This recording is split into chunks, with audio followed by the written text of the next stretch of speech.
The climate crisis is one of the defining challenges of the 21st century, with Maslin in 2019 placing the issue alongside poverty and global security, helping to show the desperate nature of the climate crisis. As Arditi puts it, the time to act is now. I decided to choose football because I believe football is an important part of the community. It can be summed up as having a historical connection with their local communities. This, for me, places them as an important trend for others to follow. Hi, my name is George, and this is my Petch Future, in which I will be addressing the issues that affect the climate crisis, the first of which being plastic use and the impact of infrastructure. This will be done through the world of football. I chose this topic because I have a passion in football stadiums, and I'm interested to see what they can do to help the environment. When it comes to litter, football stadiums have a serious problem. For example, if Wembley was to sell out and each person left one item of rubbish each, with only half of that being recyclable, that could result in over 45,000 articles of litter being sent to landfill from one single match. This does not include outside food vendors either. It would be safe to say that most of that said litter will be single-use plastic. As Rockman in 2013 comments on the scary use of plastic, he states that 280 million tonnes of plastic was produced in 2013 alone, with less than half of it being recycled or reused. This would include many complications which would affect sea life and natural environment. The issue with plastic in the sea is commented on by Lam et al. In 2018, in where it is stated that with more plastic in the sea, it increases the chance of sea life getting diseases 20-fold. This is an ugly fact, and a fact that should shock people into implementing changes. This may encourage the Premier League, who have recently announced a partnership with Ocean Rescue in a fight against this. One football team changing their ways is Tottenham Hotspur, with their newly built stadium, which according to their official website have committed to phasing out single-use plastics across all club operations, including no plastic straws, stirrers, cutlery, and all plastic disposable packaging that accompanies these items. By Tottenham doing this, it should encourage other clubs and fans to follow suit. The results of a recent YouGov poll of UK football fans shows that 86% of fans agree that the Premier League clubs should remove single-use plastics such as straws, sachets and cutlery where possible on match days. This poll, alongside Tottenham's recent changes, may have encouraged Watford to follow this by recently announcing reusable plastic cups. These reported changes from the football clubs are very positive. However, there is little in the way of independent reports backing the club's claims up. Therefore, there is a small possibility that the clubs are only implementing these changes to comply with their self-enforced corporate social responsibility, meaning they do it for cynical reasons such as furthering profits or club image, instead of genuine care for the environment. Now moving on from plastic usage to how the infrastructure of football is having a negative impact on the environment. Grant Jr. in 2014 comments on this by saying construction projects in the United States, including sports stadiums, consume 60% of the nation's raw materials annually. Even though it's a general comment about construction work, it still illustrates the lack of environmental care when building infrastructure towards the environment.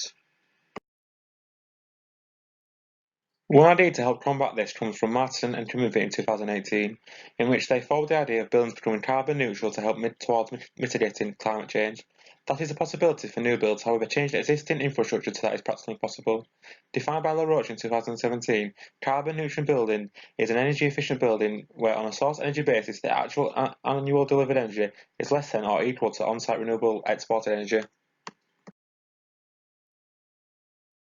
The chairman of Forest Green Rovers, Dale Vince, commented on the impact of building new stadiums by saying 3/4 of the lifetime carbon impact of any stadium comes from its building materials alone. To try and combat this issue, he is pushing for a new environmental stadium for the football club. The new stadium planned for the 2023-24 season is going to be made fully of wood and have solar panels.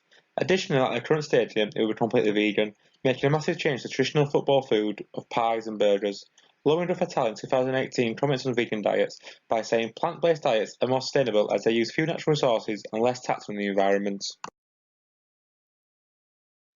Easington Parish Council, however, has claimed the new stadium is not sustainable as per the BBC.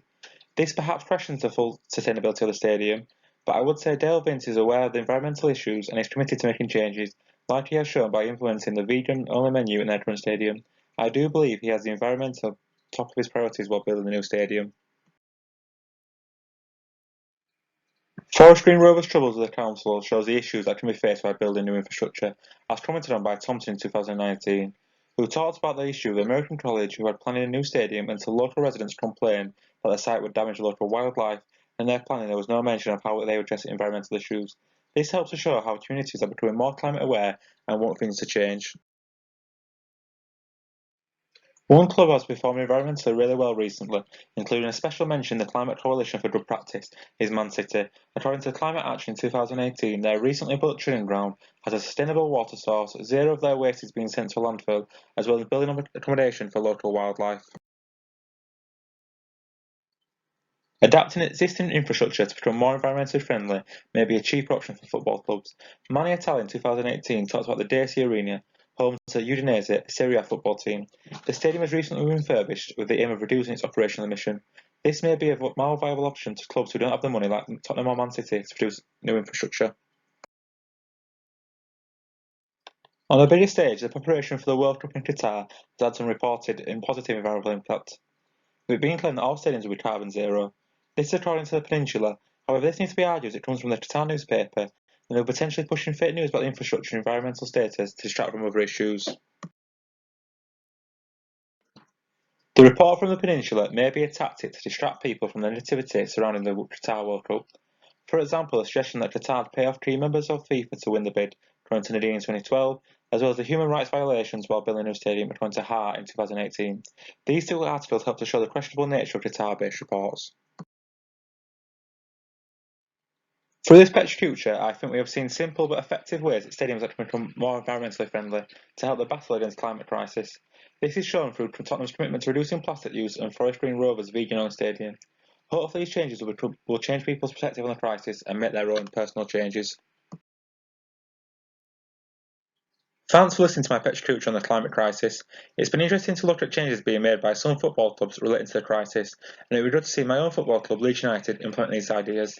Because if there is no or little changes, I fear for the future of football stadiums, and I fear for the future generations such as my little brother will miss out on moments in stadiums due to mistakes being made now.